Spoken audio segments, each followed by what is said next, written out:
Mr. President, it's been a long time since you sat down with an American television network, almost 3 years, I think. Thank you for your time.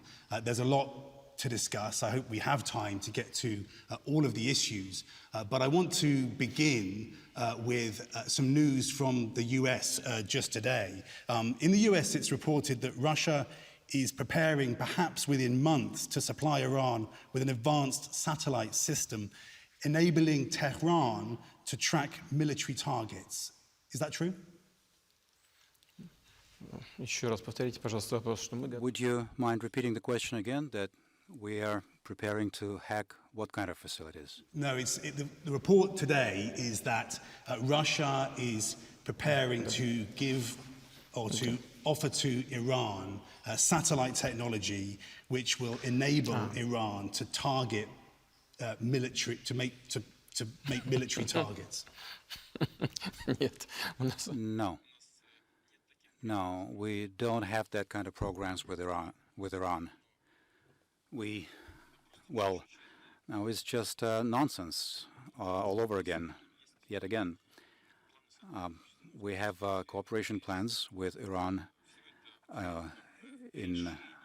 All of this fits the framework of the decisions that were agreed upon in the context of our nuclear program with Iran, in the framework of UN decisions, together with our partners for the preparation for SVPD, whereby the comprehensive plan, whereby at some point all sanctions, including in the area of military cooperation, should be removed. We have certain programs which concern conventional weapons. However, we haven't even gone to that stage yet. We don't even have any kind of real cooperation, even in the conventional weapons area. So if anybody is inventing something regarding modern space-based technology, this is just somebody fantasizing. This is just fake news.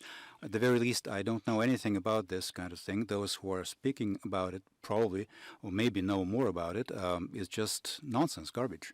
So presumably you'd agree that giving Iran satellite technology that might enable it to target US servicemen and women in places like Iraq, or to share that information with Hezbollah or the Houthi in Yemen so they could target Israel and Saudi Arabia, that giving Iran that kind of satellite technology would be dangerous?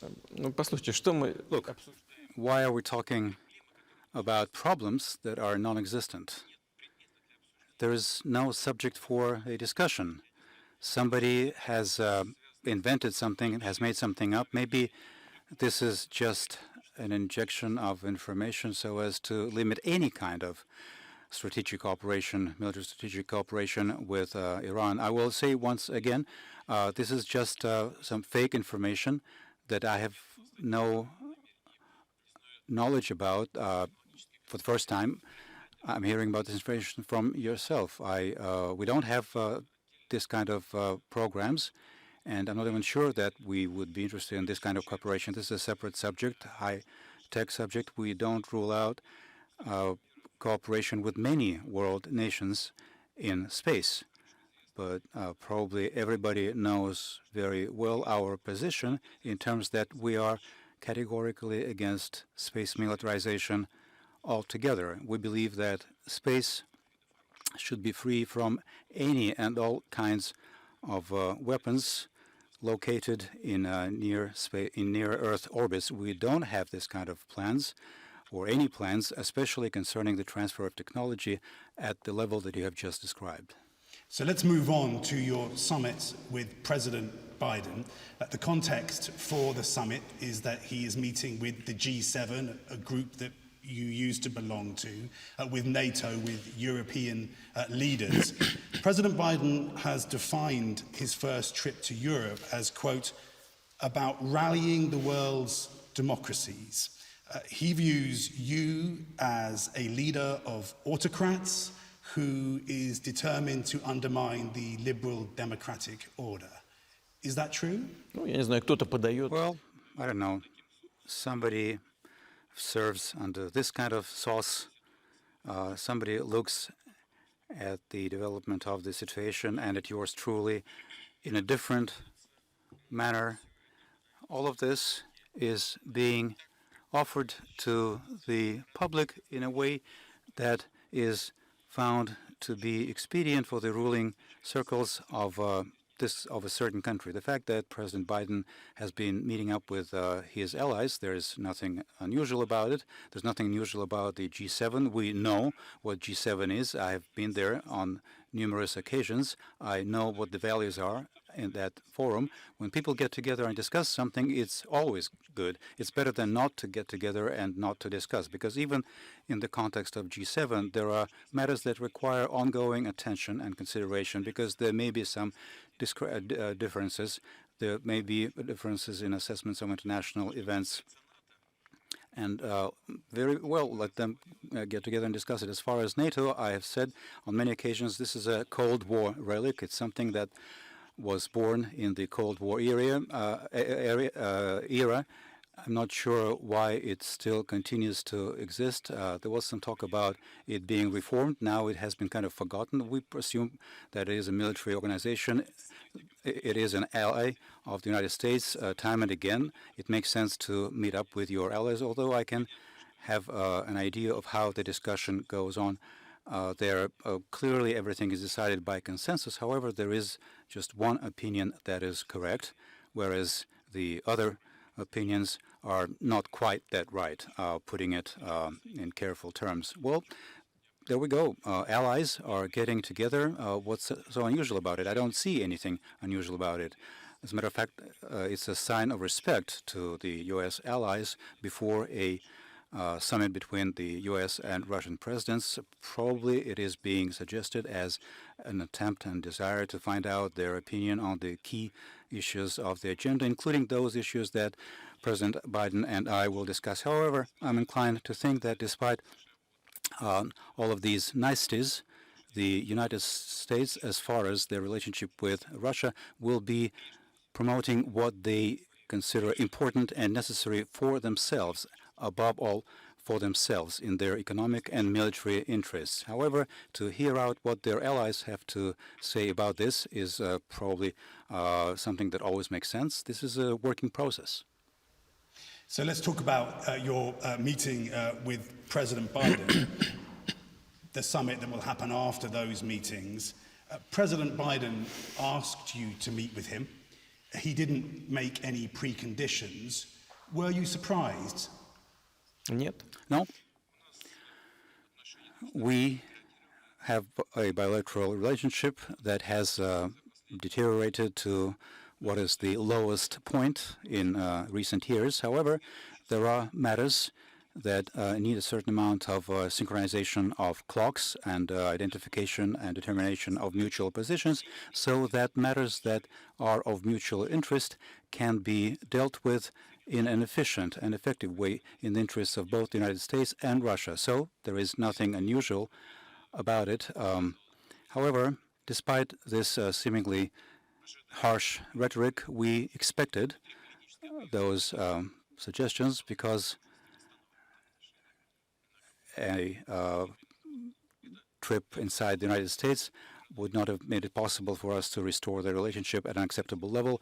This meeting should have taken place at some point, so President Biden launched this initiative. As you will know, he supported the extension of the START treaty, which, of course, was bound to meet with support from our side. We believe that this is a treaty in the area of containment of strategic offensive weapons, has been worked through and thoroughly, and meets our interests and meets the U.S. interests. So this offer could be expected. Will you go into the summit agreeing to begin more arms control talks immediately after the summit? Because, as you mentioned, President Biden has extended New START by 5 years. Washington would like that to be the beginning, not the end of that conversation. Мы знаем. We know what matters and what problems Americans want to discuss with us. We understand these questions, matters, and problems. We're prepared for this kind of joint work. We have certain, if not differences, then different understandings of at what pace and in what directions we need to be moving. We know what constitutes priority for the U.S. side, and this is, generally speaking, is a process that needs to be advanced at the professional level along the lines of the Foreign Ministry and Defense Ministry on the Russian side, Pentagon, and State Department on the U.S. side. We are prepared. We've heard signals that the U.S. side would like to see these negotiations resumed at this expert level of professionals. We will see if the conditions have been created following the summit. Of course, we are not saying no. We are prepared to do this work. President Biden wants predictability and stability. Is that what you want? Ну, это самое главное. Well, these are the most important things. This is the most important thing. This is the most important value, if you will, in international affairs. Sorry to interrupt you, but he would say that you have caused a lot of instability and unpredictability. Ну, он говорит одно, я Well, говорю. he says one thing, I say another thing, but maybe at some point, in certain ways, our rhetoric varies and is different. But if you ask my opinion now, I will tell you what it is. The most important value in international affairs is predictability and stability. And I believe that on the part of the U.S. partners, this is something that we haven't seen in recent years. What kind of stability and predictability could there be there if we remember the 2011 events in Libya, where the country was essentially taken apart, broken down? What kind of stability and predictability were there? There has been talk of a continued presence of troops in Afghanistan, and then bada bing, bada boom, the troops are being withdrawn from Afghanistan. What is this predictability and stability again? Now the Middle East events. Is this predictability and stability what all of this will lead to? Or in Syria, what is stable and predictable about this? I've asked my U.S. counterparts, you want Assad to leave. Who will replace him? What will happen once somebody is replaced with somebody? The answer is odd. The answer is, I don't know. Well, if you don't know what will happen next, why change what there is? It could be a second Libya or another Afghanistan. Do we want this? Let us sit down together, talk, look for acceptable compromise solutions that are acceptable for all the parties. That is how stability is achieved. It cannot be achieved by imposing one particular point of view, the correct point of view, whereby all the other ones are incorrect. That's not how stability is achieved. Let's get to some of those issues. I want to just talk a little bit more about your relationship with President Biden. This will not be the Helsinki summit. President Biden is not President Trump. You once described President Trump as a bright person, talented. How would you describe President Biden?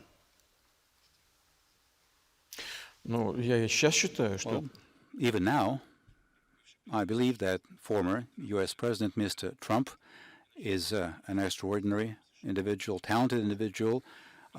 Otherwise, he would not have become U.S. President. You may like him or not, and right, he didn't come from the U.S. establishment. He had not been part of big-time politics before, and some like it, some don't like it, but that is a fact. President Biden, of course, is radically different from Trump because President Biden is a professional. He has spent virtually his entire adulthood in politics. He has been doing it for a great deal of years, and I have already said that, and that is an obvious fact. Just think of the number of years he spent in the Senate and how many years he was in charge of international politics and disarmament, virtually at the expert level. That's a different kind of person, and it is my great hope that, yes, there are some advantages, some disadvantages, but there will not be any impulse-based movements on behalf of the U.S. president, that we will be able to comply with certain rules of engagement, certain rules of communications, and we'll be able to find points of contact and touch points. What will actually happen, we will have to live and see based on the real practical policies and results thereof. Well, President Biden says one time when you met, you were inches away from each other, close to each other. And he said to you, I'm looking in your eyes and I can't see a soul. And you said, we understand each other. Do you remember that exchange? Насчет души я не знаю. As far as soul, I'm not sure. One has to think about what soul is. But I do not remember this particular part of our conversations. To be honest with you, I do not remember. We all, when we meet, when we get together, when we talk, when we work and strive and achieve some solutions, we all proceed from the interests of our nations and our states. And this is fundamental and is the bedrock of all our actions and intentions. And this is the driving force and the motive for organizing meetings of this kind. As far as soul goes, that's something for the church. Yeah, you're a religious man. President Biden is saying he told you to your face, you don't have a soul. Я такого не помню. I do not remember this. He says Maybe there's something wrong with my memory. 10 years ago when he was vice president, he says. У него хорошая память. Well, he probably has a good memory. I do not rule this out, but I don't remember this. In personal encounters, people try to act appropriately. I do not remember any inappropriate elements of behavior on the part of my counterparts. I don't think that anything like that has happened. Perhaps he did say something, but I do not remember. Would you have felt that was an inappropriate thing to say? Ну, смотря в каком Well, that контексте. depends on the context. It depends on what form they're said in. One can say this in different ways. It can be presented in different ways. But generally, people meet up in order to establish a relationship and create environments and conditions for joint work with a view to achieving some kind of positive results. If one is going to have a fight with somebody else, why bother and have a meeting? One's better off looking into budget and social policies domestically. We have many of issues that we have to resolve. What's the point then? It's just a waste of time. Of course, one can produce this and present this for domestic political consumption, which I believe is what has been done in the U.S. in the last few years, where the U.S.-Russia relationship was sacrificed for the sake of a fierce political strife inside the U.S. We know it very well. We have been accused of all kinds of things: election interference, cyber attacks, and so on and so forth. And not one time did they bother to produce any kind of evidence or proof, just naked words. I'm surprised that we have not yet been accused of provoking the Black Lives Matter movement. That would have been a good line of attack, but we did not do that. What do you think of the Black Lives Matter movement? Я думаю, что I think that, of course, this movement was used by one of the political forces domestically in the course of election campaigns, but there are some grounds for it. Let's remember Colin Powell, who was secretary, was in charge of the Pentagon. Even he wrote in his book that even he, as a high-ranking official, has felt some kind of injustice towards himself his entire life as someone with a dark complexion. Even from the Soviet days and in Russia, we have always treated with understanding the fight of African Americans for their rights. And there are certain roots to it, and there is a certain foundation for this. But no matter how noble the goals that somebody is driven by, if it reaches certain extremes, if it spills over into, if it acquires elements of of extremism, we cannot approve this.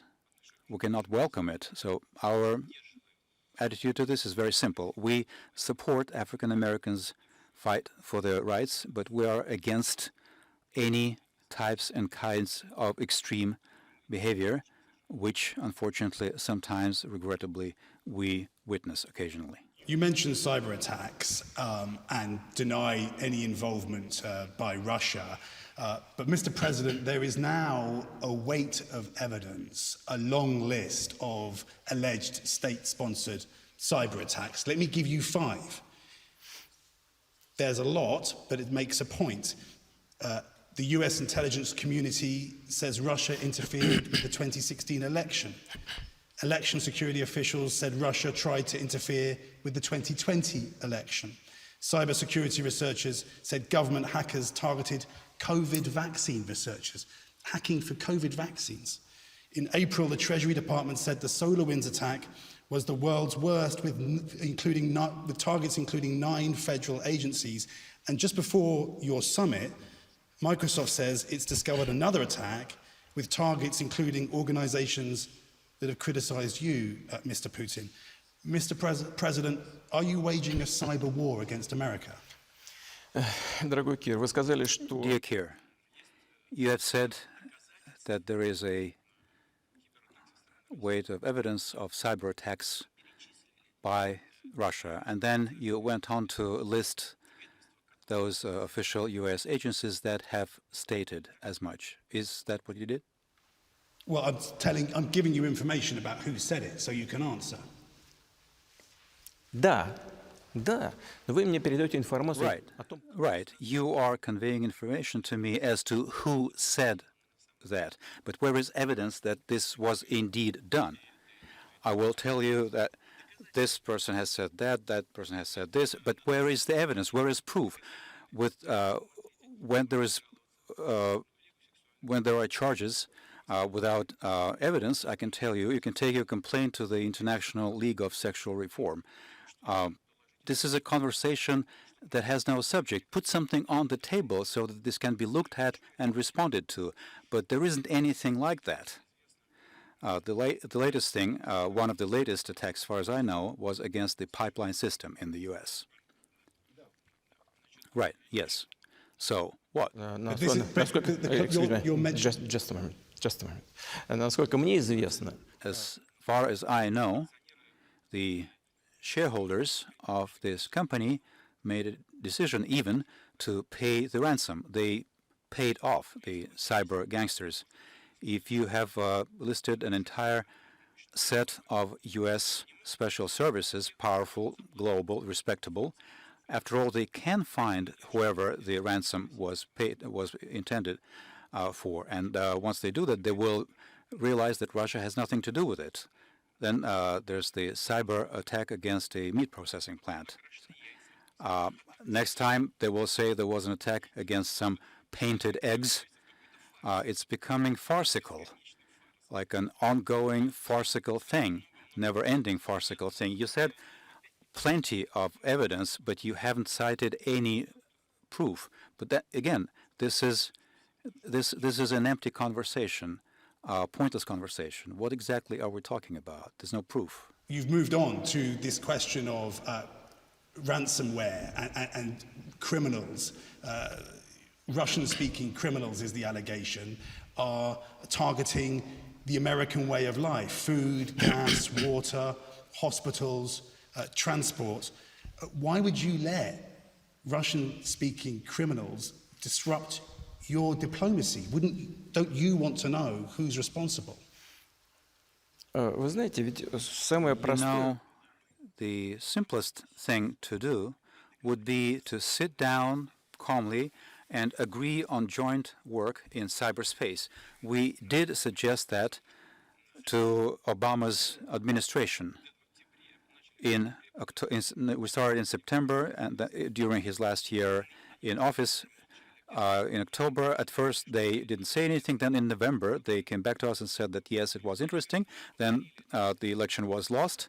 We restated this proposal to Mr. Trump's administration. The response was that it is interesting, but no, it didn't come to the point of actual negotiations. There are grounds to believe that we can build an effort in this area with the new administration, that the internal domestic situation in the U.S. will not prevent this from happening. But we have proposed to do this work together. Let's agree on the principles of mutual work. Let's find out what we can do together. Let's agree on how we will structure counter efforts against the process that is gathering momentum. We here in the Russian Federation have a number of cyber crimes that have increased many times over in the last few years. We're trying to respond to it. We're looking for cyber criminals. If we find them, we punish them. We are willing to engage with international participants, including the United States. You are the ones who have refused to engage in joint work. What can we do? We cannot build this work. We cannot structure this work unilaterally. Well, I'm not the government, Mr. Putin. I'm just a journalist asking you I understand questions. that. But if you clearly want to negotiate, you must have something to negotiate with. You don't ask for a truce unless you're fighting in a war. Вы знаете, что касается войны, то... You know, as far as a war, NATO, and I'd like to draw your attention to that. NATO has officially stated that it considers cyberspace a battlefield, an area of military action. It conducts exercises in that battlefield. Russia is fighting on that battlefield, correct? Нет. No, that is not correct. Really? Really? Ну вот если бы мы хотели это делать, If we wanted to do that, NATO said that it considers cyberspace an area of combat, and it prepares and even conducts exercises. What stops us from doing that? If you do that, we will do the same thing. But we don't want that. Just like we don't want space militarized, in the same manner, we don't want cyberspace militarized. And we have suggested on many occasions agreeing on mutual work in the cybersecurity area in this avenue, but your government refuses to. I saw your proposal from September, from just in September. Isn't what you're proposing that if you can come to an agreement over hacking and election interference, then you'll call off the hacking and the election interference if America agrees not to comment on your elections and your political opponents? Но мы рассчитываем на то, что никто What we count on is that nobody should interfere in domestic internal affairs of other countries, neither the U.S. in ours or we in the USA's political processes or any other nations. All nations of the world should be given an opportunity to develop calmly. And even if there are crisis situations, they have to be dealt with domestically without any influence or interference from the outside. I don't think that this call by the U.S. administration, today's administration, is worth anything. It appears to me that the U.S. government will continue to interfere in political processes in other countries. I don't think that this process can be stopped because it has gained a lot of momentum. However, as far as joint work in cyberspace and prevention of some unacceptable actions on the part of cyber criminals, that is definitely something that can be agreed upon, and it is our great hope that we will be able to set up this process with our U.S. partners. If you were in America, what would you fear might happen next? The lights being switched off the way they were in Western Ukraine in 2015? Я не понял, если бы я был в Америке... You mean if I were in America? What would I be? You mean if I were an American, what I would be afraid of? Is that the question? What should Americans worry? What might happen next if there's no agreement on cyber? Ну, вы знаете, это... You know, this is just like space militarization. This is a very dangerous area.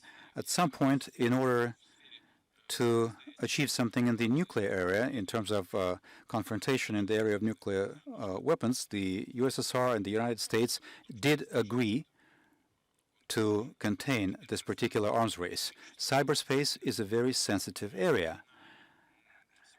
As of today, a great deal of human endeavors are tied into digital technologies, including the functioning of government. And of course, interference in those processes can cause a lot of damage and a lot of losses, and everybody understands that. And I'm repeating for the third time, let's sit down together and agree on joint work on how to achieve security in this area. That is all. What's bad about it? I don't even understand. I'm not asking you. I'm not trying to put you on the spot, but for me, as an ordinary citizen, it would not be clear and understandable. Why is it that your government refuses to do it? Accusations keep coming, including up to interference and involvement in a cyber attack against some kind of a meat processing plant. But our proposal to start negotiations in this area have been turned down.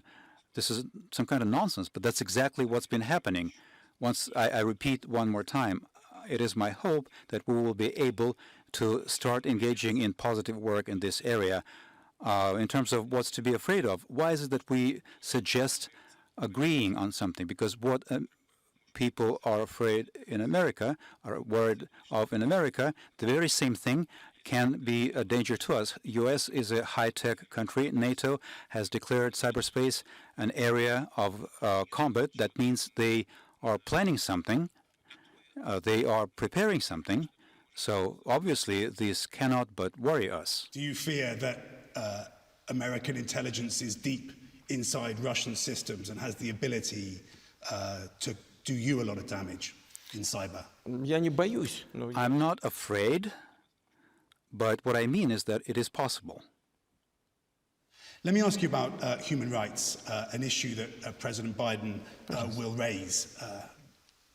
Mr. President, he will raise the issue of Alexei Navalny, targeted for assassination, now in a Russian jail. Mr. President, why are you so threatened by opposition? кто вам сказал, что нас пугает оппозиция или меня пугает? Who says that I feel threatened by opposition or we are threatened by opposition? Who told you that I am scared by opposition? It's just funny. Excuse me, I'm sorry. A Russian court has just outlawed organizations connected to Mr. Navalny. Literally every non-systematic opposition figure is facing criminal charges. In journalism, Medusa and V-Times have been hit with foreign agent labels and face collapse. Mr. President, it's as if dissent is simply not tolerated in Russia anymore. Это вы. Well, you are presenting it as dissent and intolerance towards dissent in Russia. We view it completely differently. You have mentioned the law on foreign agents, but that's not something that we invented. That law was passed back in the 1930s in the United States, and that law is much harsher than ours, and it is directed and intended, among other things, to prevent interference in the domestic political affairs of the United States. And on the whole, I believe that it's just, do you want me to answer? Do you want me to keep answering? In America, we call what you're doing now whataboutism. What about this? What about that? It's a way of not answering the question. Let me ask you a direct question. Я сейчас посмотрю.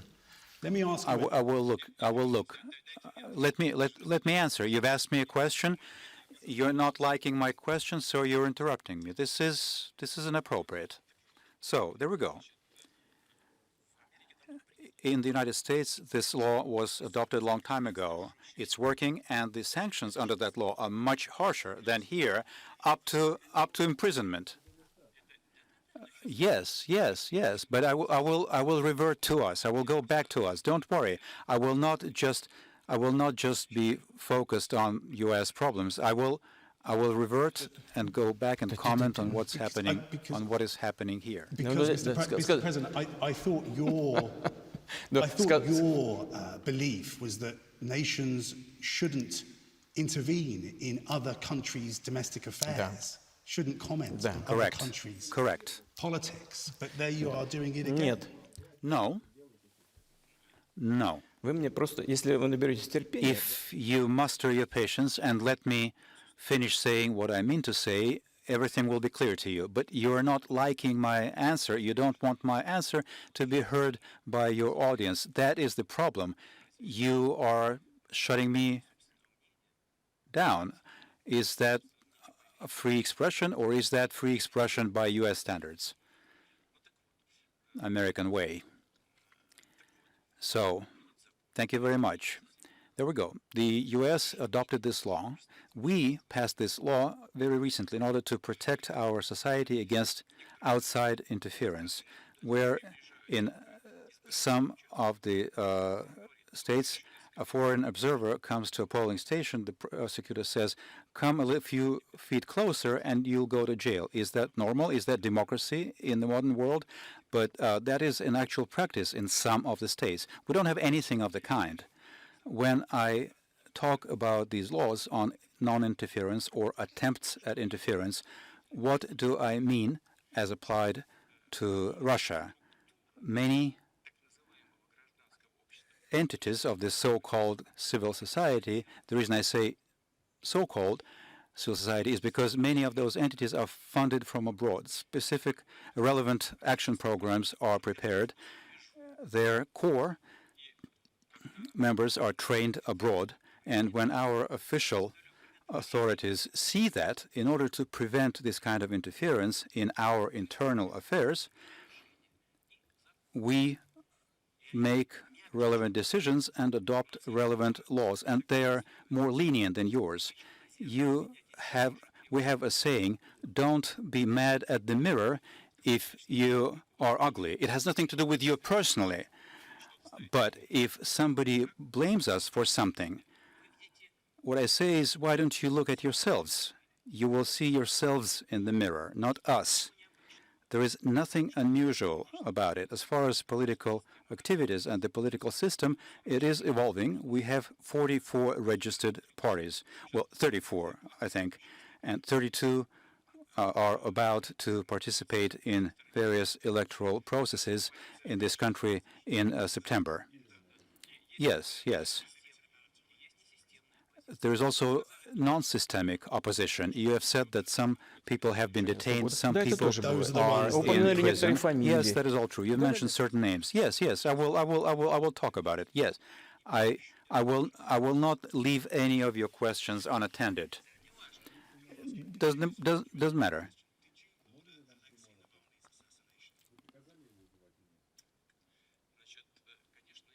Of course not. We don't have this kind of habit of assassinating anybody. That's one.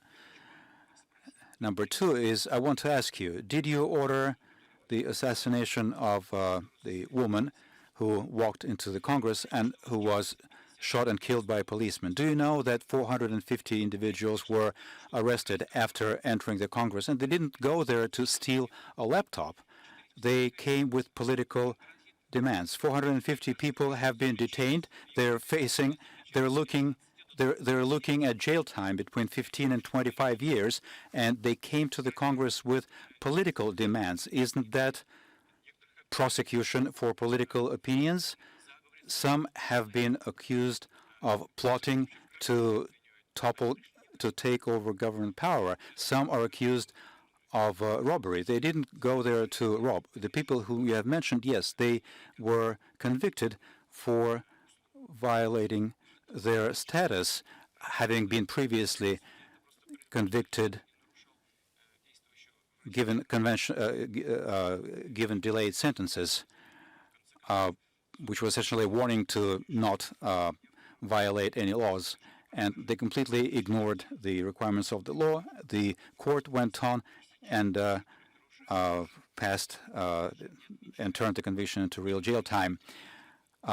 Thousands and thousands of people ignore requirements of the law, and they have nothing to do with political activities in Russia every year, and they go to jail. If somebody is actually using political activities as a disguise to deal with their own issues, including achieve their commercial goals, then it's something that they have to be held responsible for. There you go again, Mr. President. What about America when I've asked you about Russia? Let me ask you, you mentioned Congress. Let me ask you another direct question that you can answer. And it's an allegation that has been made, an accusation that has been made again and again now in the United States. The late John McCain in Congress called you a killer. When President Trump was told that you are a killer, he didn't deny it. When President Biden was asked whether he believes you are a killer, he said, I do. Mr. President, are you a killer? Послушайте меня. Look, Я привык за время своей работы к атакам с разных сторон.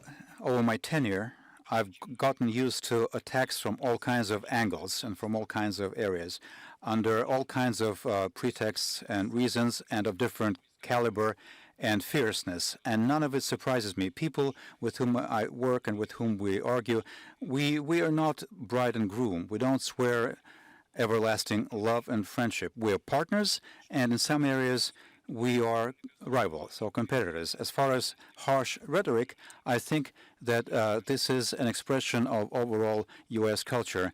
Of course, in Hollywood, because we mentioned Hollywood at the beginning of our conversation, there are some underlying deep things in Hollywood, macho, which can be treated as cinematographic art, but that is part of U.S. Political culture where it's considered normal. By the way, not here. It is not considered normal here. If this rhetoric is followed by a suggestion to meet and discuss bilateral issues and matters of international policies, I see it as a desire to engage in joint work. If this desire is serious, we're prepared to support it. I don't think I heard you answer the question, the direct question. Ответил. Mr. President. Я I щас- did answer. I will add, if you let me. I have heard dozens of such accusations, especially during the period of some grave events during our counter-terrorism efforts in North Caucasus. And when it happens, I'm always guided by the interests of the Russian people and Russian state. And sentiments in terms of who calls somebody whom, what kind of labels, this is not something I worry about in the least. Yeah, let me give you some names. Anna Politkovskaya, shot dead. Alexander Litvinenko, poisoned by polonium. Sergei Magnitsky, allegedly beaten and died in prison. Boris Nemtsov, shot moments from the Kremlin, moments from here. Mikhail Lesin died of blunt trauma in Washington, D.C. Are all of these a coincidence, Mr. President? Послушайте, но вы знаете, что... You know, I don't want to come across as being rude, but this looks like some kind of indigestion, except that it's verbal indigestion. You've mentioned many individuals who indeed suffered and perished at different points in time for various reasons at the hand of different individuals. You mentioned Lesin. Lesin used to work in my administration. I liked him very much. He died, he perished or died in the United States. I'm not sure if he perished or died, but we should ask you how exactly he perished. I regret to this day that he left us. In my opinion, he's a very decent, a very good person. As far as the others, we've found some of the criminals who committed those crimes. Some are in prison, and we're prepared to continue to work in this mode and along this avenue, identifying everybody who violate the law and by their actions cause damage, including to the image of the Russian Federation. However, just throw everything out altogether is meaningless, inappropriate, and has no grounds. If one sees it as a line of attack, then very well. Let me listen to it one more time, but I repeat it. I'd like to repeat that I have heard it many times, but this doesn't baffle me. I know which area to move in, which direction to move in to secure the interests of the Russian state. Let's move on to Belarus and Ukraine, two issues that will certainly come up in your summit with President Biden. Did you have prior knowledge that a commercial airliner would be forced to land in Belarus and that a journalist would be arrested?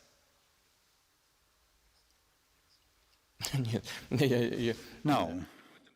No, I did not know about this. I didn't know about any airliner. I didn't know about the people who were detained there. I found out about it from the media. I didn't have a clue about any detainees. I don't know. It is of no interest to us. You appeared to approve of it, judging by your meeting with President Lukashenko soon afterwards. Not that I approve of it, not that I condemn it, but, well, it happened. I said recently in one of the conversations with a European colleague, the version that Mr. Lukashenko told me about personally was that information had been given to them that there was an explosive device on board the plane. They informed the pilot without forcing the pilot to land, and the pilot made his own decision. Why should I not believe him? Ask the pilot. It's the simplest thing. Ask the pilot-in-chief. Ask the commander of the aircraft. Did you ask him? Was he forced to land? Because I have not heard or seen any interview with the commander of the aircraft that landed. Why not ask him? Why not ask him if he was forced to land? Why don't you ask him? It's actually even odd. Everybody accuses Lukashenko, but the pilot hasn't been asked. You know, I cannot but recall another similar situation where the plane of the president of Bolivia was forced to land in Vienna at the order of the U.S. administration. Plane number one, presidential plane, was forced to land. The president was taken out of the aircraft. He was searched, and so was the plane, and you don't even recall that. Do you think it was normal? That was good, but what Lukashenko did was bad? Look, let us speak the same language, and let us use the same concepts. Well, Lukashenko is a gangster. How about the situation with the Bolivian president? Was it good? In Bolivia, they viewed it as humiliation of the whole country, but everybody kept mum not to aggravate the situation. Nobody is recalling that. By the way, this is not the only situation. This is not the only situation of this kind. If it's him... But it's a completely different example, Mr. President. We are talking about commercial flights. Shouldn't people be able to take a commercial flight across Europe without fear of being shot down, like in the case of MH17, or forced down so that a dictator can arrest a journalist? Yes.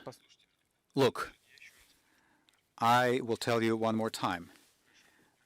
What President Lukashenko told me, I don't have any reason not to believe him. For the third time, I'm telling you, ask the pilots. Why don't you ask the pilot? Was he being scared? Was he being threatened? Was he being forced? The fact that information appeared that there was a bomb on the plane, that individuals, people who had nothing to do, who were passengers, who had nothing to do with politics or any kind of domestic conflicts, that they could perceive it negatively, could be worried about it. Of course, that's a bad thing. There is nothing good about this, and obviously we condemn everything that has to do with this and international terrorism and the use of aircraft. Of course, we're against this, and you've told me that the landing of the aircraft of the president of Bolivia is a completely different matter. Yes, it is different, except that it is 10 times worse than what was done, if anything was done in Belarus. But you just won't acknowledge it. You are ignoring it, and you want millions of people around the world to either not notice it or forget about it tomorrow. You won't get away with it. It won't happen. In the case of neighboring Ukraine, earlier this year, the European Union said you had more than 100,000 troops on the Ukrainian border. Was that an attempt to get Washington's attention? Look, first, Ukraine itself constantly, and I think is still doing that, kept bringing personnel and military equipment to the conflict area in the southeast of Ukraine, Donbass. That's one. Two is that we conducted an exercise in our territory, not just in the south of the Russian Federation, but also in the Far East and in the north, in the Arctic. Simultaneously, military exercises were being held in different parts of the Russian Federation. At the same very time, the U.S. was conducting military exercises in Alaska. Do you know anything about it? Probably not, but I'll tell you that I do know, and that is in direct proximity to our borders. But that's in your territory, on your land. We didn't even pay attention to it. What is happening now? Now, at our southern borders, there is a war game, Defender Europe. 40,000 personnel, 15,000 units of military equipment. Part of them have been airlifted from the U.S. continent directly to our borders. Did we airlift any of our military technology to the U.S. borders? No, we did not. Why are you worried then? But many of those exercises are a response to your actions, Mr. President. Do you worry that your opposition to NATO has actually strengthened it? For 6 years, NATO has spent more on defense. Ничего себе оборона. Some defense. During the USSR era, Gorbachev, who is still, thank God, with us, got a verbal promise, that there would be no NATO expansion to the east. Where is that promise? Where is that written down? Where is that promise written down? Да-да-да. Right. Well done. Correct. You deceived a fool, as they say in this country. You deceived a fool very easily. Of course, everything should be sealed and written on paper. But what was the point of expanding NATO to the east and bringing its infrastructure to our borders? And all of this before saying that we are the ones who have been acting aggressively. Why? On what basis? Was Russia, after the USSR collapsed, presenting any threat to the U.S. or European countries? We voluntarily withdrew our troops from Eastern Europe. Our people there, military personnel, for decades lived there in what was not normal conditions, including their children.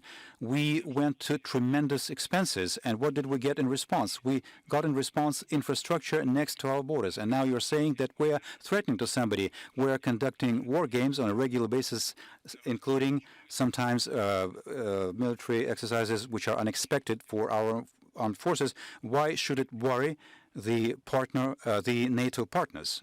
I just don't understand that. Will you commit now not to send any further Russian troops into Ukrainian sovereign territory? Послушайте меня. Look,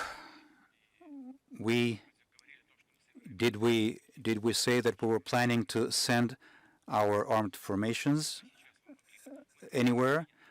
We were conducting war games in our territory. How can this not be clear? I'm saying it again because I want your audience to hear it, your listeners to hear it, both on the screens of their televisions and on the internet. We conducted military exercises in our territory. Imagine if we sent our troops into direct proximity to your borders. What would have been your response? We didn't do that.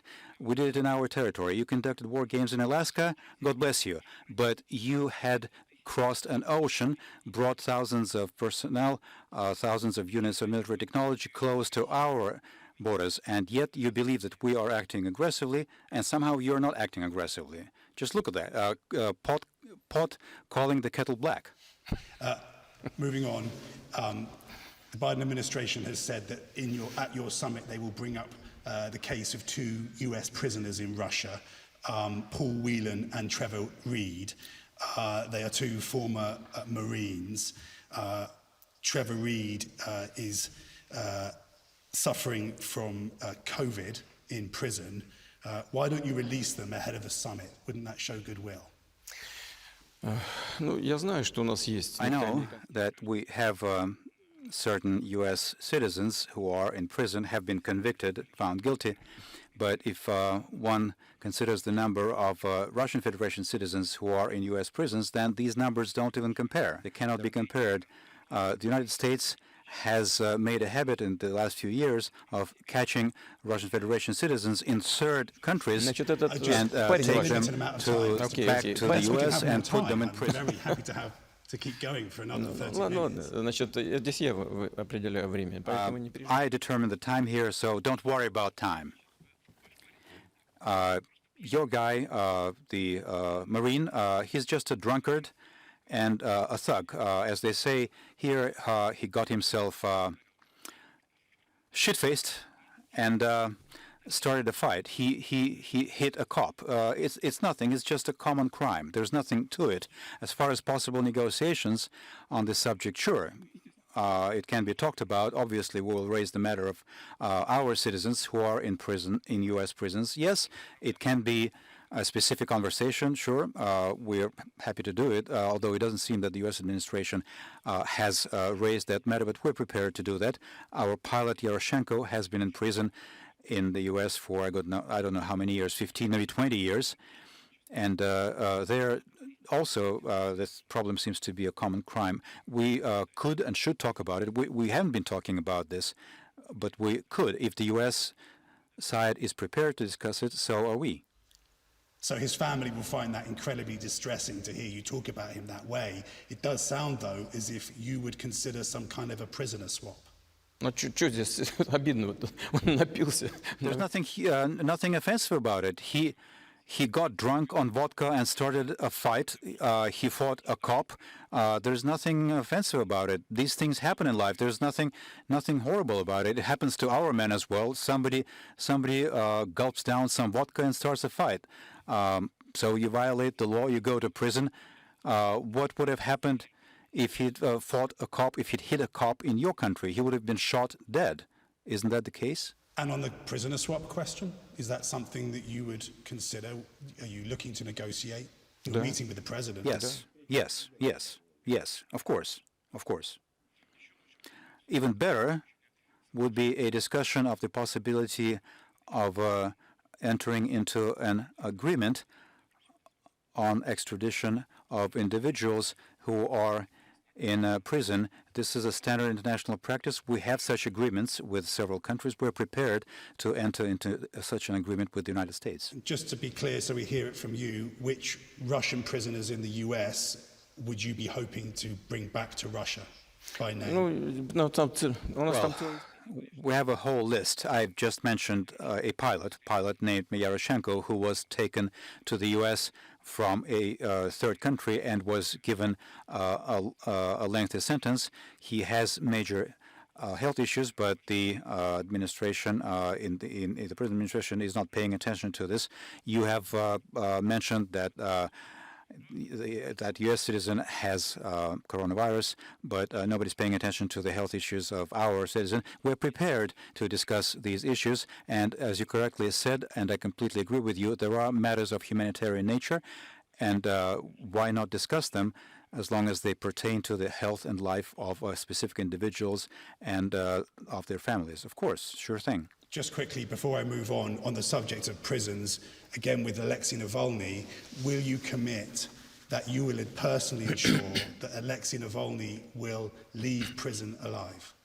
Послушайте, у нас такие решения. Look, such decisions in this country are not made by the president. They're made by the court, whether or not to set somebody free. As far as the health, all individuals who are in prison, that is something that the administration of the specific prison or penitentiary establishment is responsible for. And there are medical establishments in penitentiaries that are perhaps not in the best condition, and they are the ones whose responsibility it is. And I hope that they do it properly. But to be honest, I have not visited such places for a long time. When I used to work, when I was in St. Petersburg, I once visited that establishment, and that was a very grave impression that was made on me by the medical establishments in prisons. But things have been done to improve that situation, and I proceed from the premise that the person that you have mentioned, the same kind of measures will apply to that person, not in any worse manner than to anybody else who happens to be in prison. His name is Alexei Navalny. People will note that you То мне всё weren't равно. prepared to say Мне- that he I don't would care. leave prison alive. Послушайте меня. Look, please listen to me carefully. His name can be anything.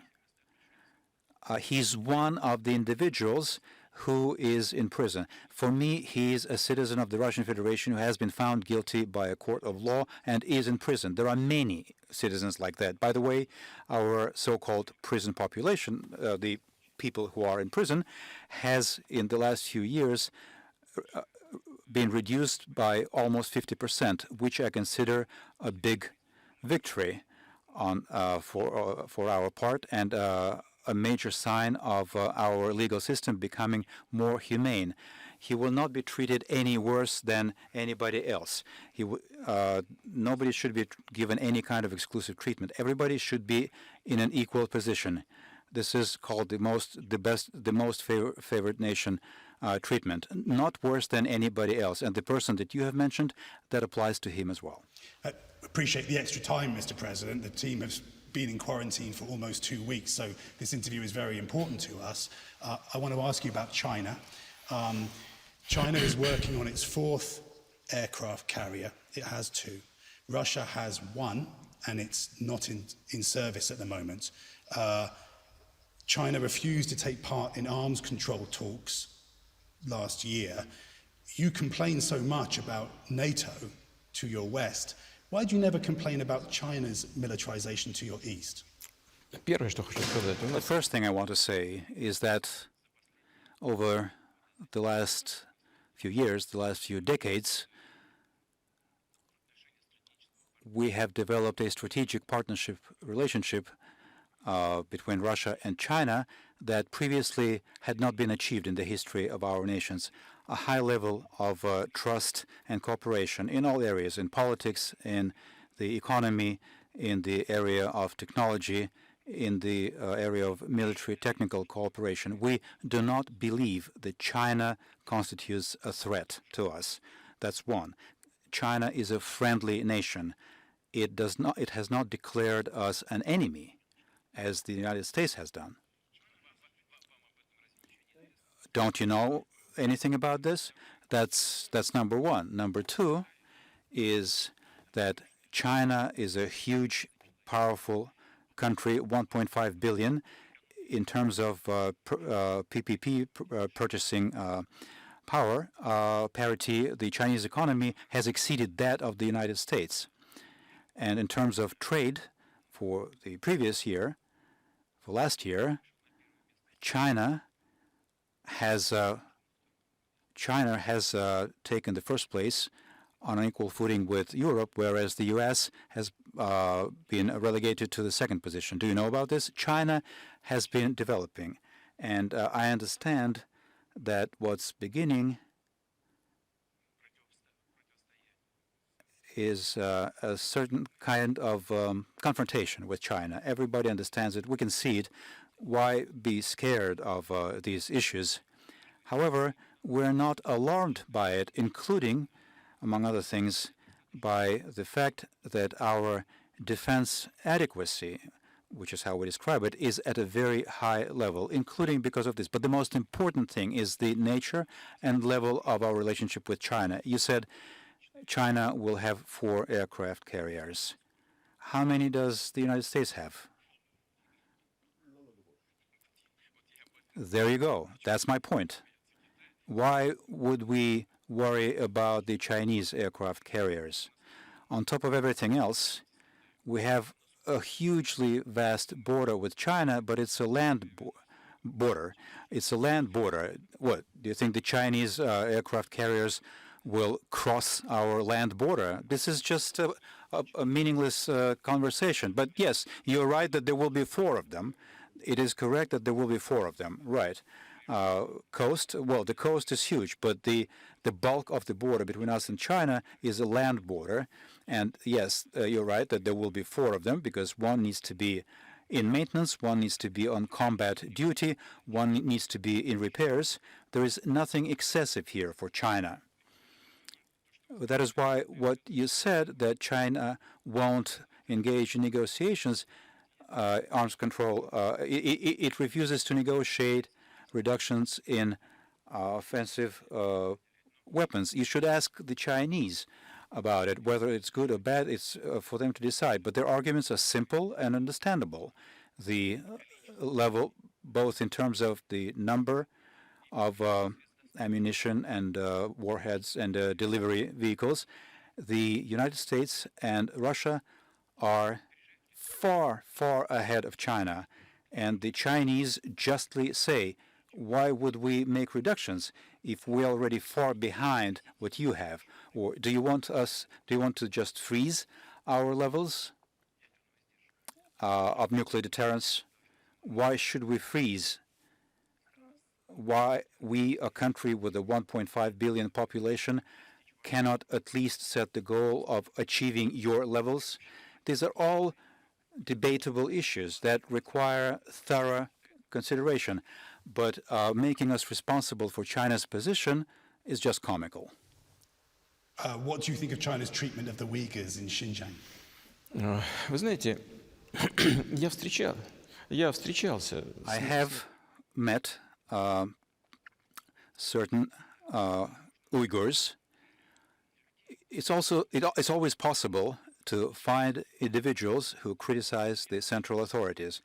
I have met Uyghurs on my trips to China, and I assure you, at the very least, what I heard with these very ears of mine, that on the whole they welcome the policies of the Chinese authorities in this area. They believe that China has done a great deal for people who live in this part of the country from the perspective of the economy, raising the cultural level, and so on and so forth. So why should I offer estimates looking at the situation from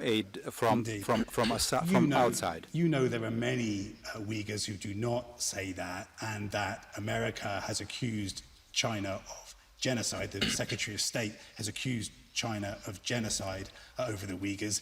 There is the accusation of 1 million Uyghurs in so-called concentration camps. Is that your message to the Muslim communities in the former Soviet Union? You don't think anything wrong is happening there? Я посыл мусульманскому сообществу в России должен направлять. As far as the Muslim community in Russia, I need to give a message to it through policies of the Russian authorities vis-à-vis Muslims in the Russian Federation. That is how I need to give my message to the Muslim community in the Russian Federation. We are an observer in the Organization of Islamic Conference. We account for about 10% of our population, probably a little more, are Muslims. They are citizens of the Russian Federation who do not have any other nationality. They're making a colossal contribution to the development of our country, and that pertains to both clerics and ordinary citizens.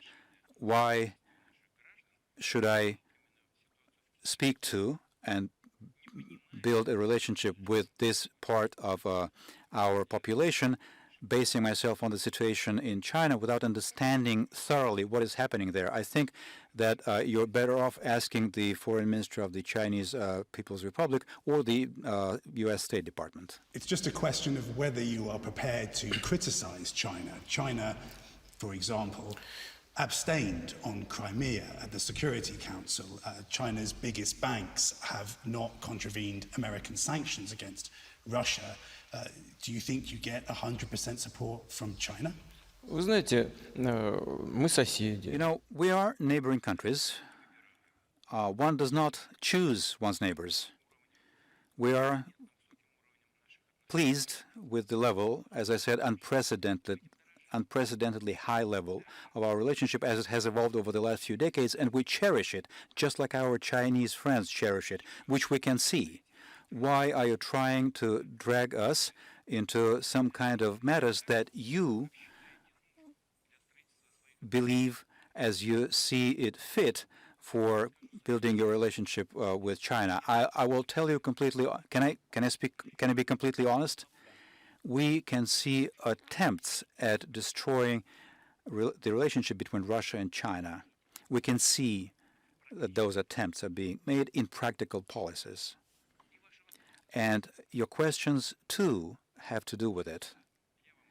I have expounded my position to you. I believe that this is sufficient, and I'm confident that the Chinese leadership, being aware of the totality of these matters, including the part of their population who are Uyghurs, will find the necessary solution to make sure that the situation remains stable and benefits the entire multi-million strong Chinese people, including its Uyghur part. You understand, of course. I'm just trying to question you about Russia's position in relation to China and the United States. Let me ask you in a different way. Are you splitting off from the US space program and moving forward with China? Да нет, почему? Мы готовы. No, why? We are prepared to work with the US in space, and I think recently the head of NASA said that he could not imagine development of space programs without a partnership with Russia. We welcome this statement, and we value... Because the head of the Russia Space Agency has threatened leaving the International Space Program in 2025, and specifically talked about sanctions in relation to that threat. Ну, я, честно говоря, не думаю. Honestly, I don't think that Mr. Rogozin, that is the name of the head of Roscosmos, has threatened anyone in this regard. I've known him for many years, and I know that he is a supporter of expanding the relationship with the U.S. in this area, in space. Recently, the head of NASA spoke in the same vein, and I personally fully support this, and we have been working with great pleasure all of these years, and we're prepared to continue to work. For technical reasons, though, and that's a different matter, is that the International Space Station is coming to an end of its service life, and maybe in this regard, the Roscosmos does not have plans to continue the work. However, based on what I heard from our U.S. partners, is that they too are looking at future cooperation in this particular segment in a certain way. But on the whole, the cooperation between our two countries in space is a great example of a situation where, despite any kind of problems in political relationships, it's an area where we have been able to maintain and preserve the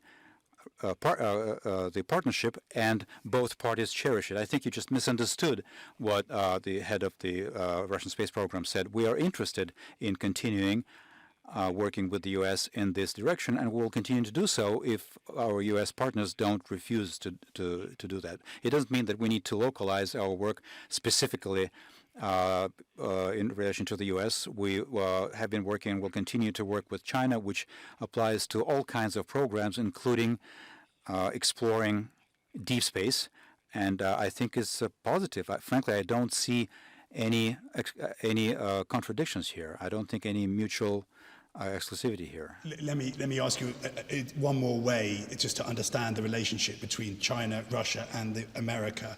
If the People's Liberation Army made a move on Taiwan, how would Russia respond to that?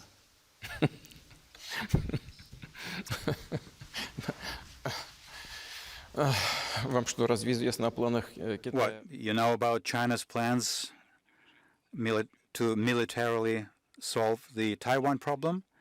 I don't know anything about it. As we frequently say, politics do not use the subjunctive mood. There is no could be and would be in politics. I cannot comment on anything that is not a current reality of the modern world. Please bear with me. Don't be angry with me. But I think this is a question about nothing. This is not happening. Has China stated that it is intending to solve the Taiwan problem militarily? It hasn't happened for many years.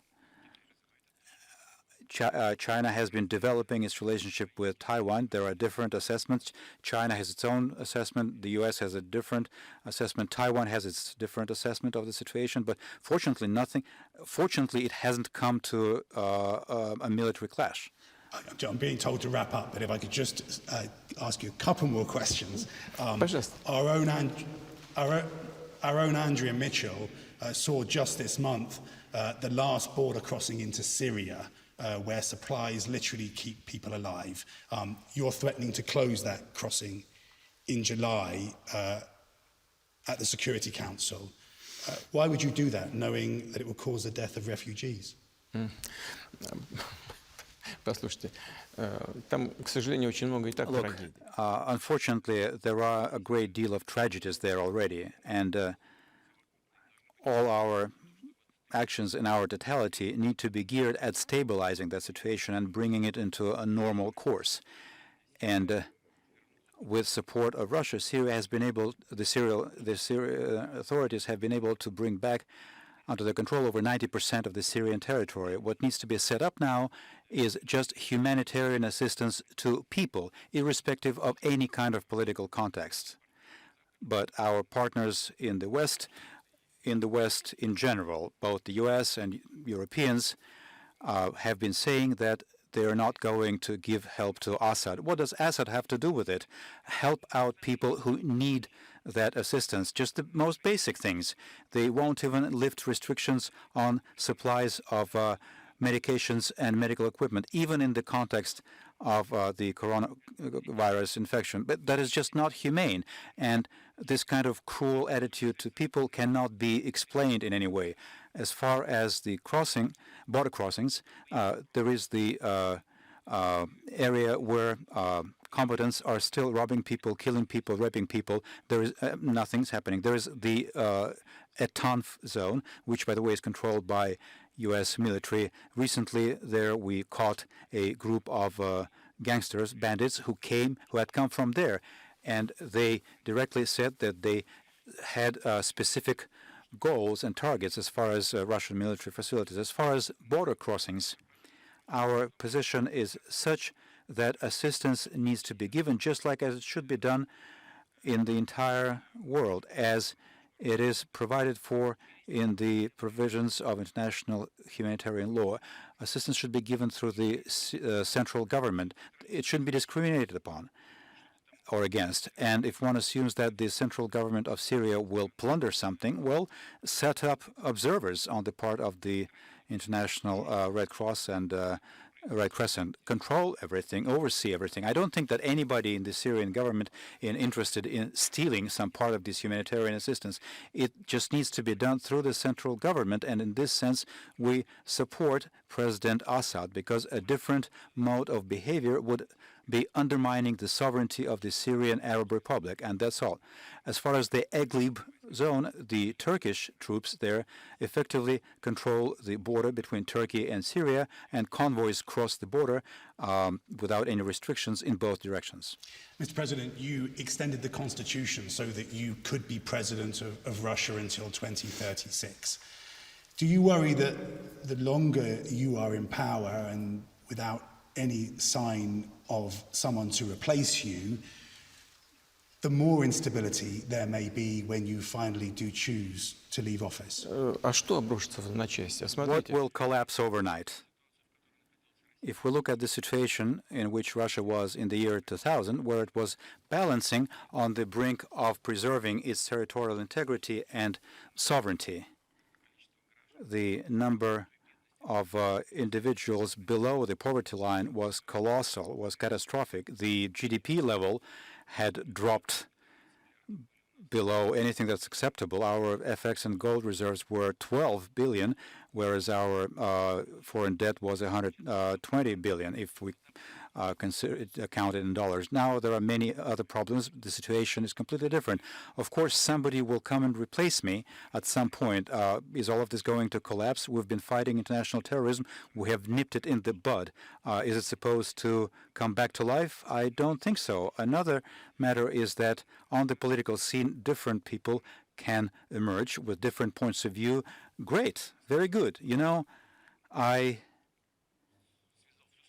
have linked my entire life to my entire fate, to the fate of my country, so tight that there isn't a more meaningful goal in my life than the strengthening of Russia.